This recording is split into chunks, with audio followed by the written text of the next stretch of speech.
আসসালামু আলাইকুম ওয়া রাহমাতুল্লাহি ওয়া বারাকাতুহু। দেশে প্রবাসে যে যেখান থেকে আমাদের সাথে আছেন আপনাদের প্রত্যেককে মোবারকবাদ।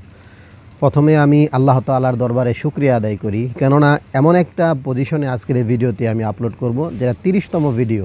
কালামুল্লাহ শরীফের সূরা ফাতিহা থেকে সূরা নাস পর্যন্ত যে ১১৪টি সূরা আছে, প্রত্যেকটা সূরার আমরা পর্ব আকারে ৩০টা পর্ব, ২৯টা চলে গেছে, এটা ৩০তম পর্ব।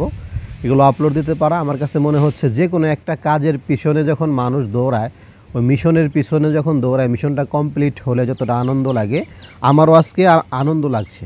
যদিও ভিডিওগুলো ভিউ হয় নাই, তারপর ওইগুলো রয়ে গেল এখানে চ্যানেলের মধ্যে, দুনিয়া থেকে আমরা চলে গেল, মানুষ ফায়দাবান হবে।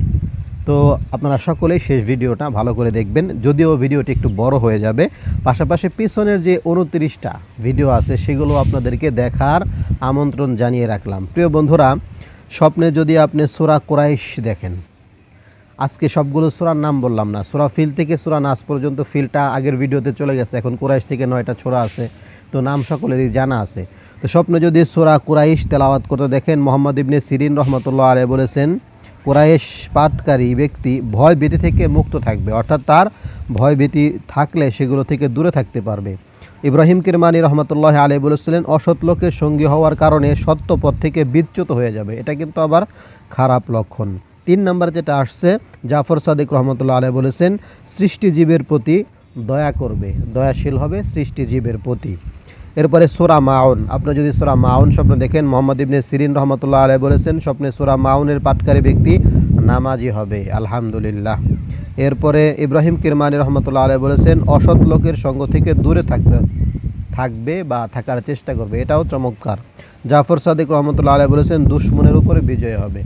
এরপরে কালামুল্লাহ শরীফের সব থেকে ছোট সূরা, সূরা কাউসার। সূরা কাউসার যদি পাঠ করতে দেখেন, মুহাম্মদ ইবনে সিরিন রহমতুল্লাহ আলাইহি বলেছেন, স্বপ্নে সূরা কাউসার তেলাওয়াত করতে দেখা তাহলে সম্পদ ও নিয়ামত লাভ করবে। ইব্রাহিম কিরমানি রহমতুল্লাহ আলাইহি বলেছেন, বুজুর্গির দ্বারা উপকৃত হবে। জাফর সাদিক রহমতুল্লাহ আলাইহি বলেছেন, দান খয়রাত বেশি করবে। তো সবগুলোই কিন্তু খুবই গুরুত্বপূর্ণ। সূরা কাফিরুন, কাফিরুন যদি স্বপ্নে দেখেন, মুহাম্মদ ইবনে সিরিন রহমতুল্লাহ আলাইহি বলেছেন, কাফিরুনের পাঠক বেদাতের পথে চলবে ও অহংকারী হবে। ইব্রাহিম কিরমানি রহমতুল্লাহ আলাইহি বলেছেন, সূরা কাফিরুনের পাঠক চিন্তিত হওয়ার পর খুশি হবে, আনন্দিত হবে। সূরা নাসরি, হযরত মুহাম্মদ ইবনে সিরিন রহমতুল্লাহ আলাইহি বলেছেন, স্বপ্নে সূরা নাসরির পাঠক সত্যের পথে আত্মনির্ভরশীল হবে। জাফর সাদিক রহমতুল্লাহ আলাইহি বলেছেন, তার মৃত্যু নিকটবর্তী হয়ে গেছে, অর্থাৎ সে দ্রুত মারা যাবে, এমনটা বোঝা যাবে।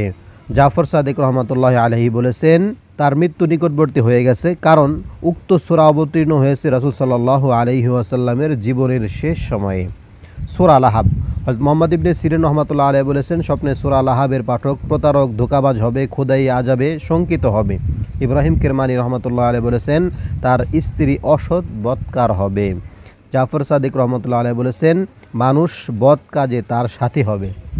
এরপরে সূরা ইখলাস, কুল হুয়াল্লাহু আহাদ, মুহাম্মদ ইবনে সিরিন রহমতুল্লাহ আলাইহি বলেছেন, যদি কেউ স্বপ্নে সূরা ইখলাস তেলাওয়াত করতে দেখে তাহলে দুনিয়া বিমুখ ও ইবাদতকারী হবে, আলহামদুলিল্লাহ। জাফর সাদিক রহমতুল্লাহ আলাইহি বলেছেন, উভয় জগতে আশা সফল হবে, সুখী জীবন যাপন করবে। সূরা ফালাক, সূরা ফালাক যদি আপনি স্বপ্নে দেখেন, মুহাম্মদ ইবনে সিরিন রহমতুল্লাহ আলাইহি বলেছেন, স্বপ্নে সূরা ফালাকের পাঠকের উপর জাদুর প্রতিক্রিয়া কোনো কাজে আসবে না, অর্থাৎ আপনি যদি জাদু করে তাহলে সেটা আপনি ক্ষতিগ্রস্ত হবেন না। ইব্রাহিম কিরমানি রহমতুল্লাহ আলাইহি বলেছেন, মানুষের ক্ষতি থেকে নিরাপদ থাকবে।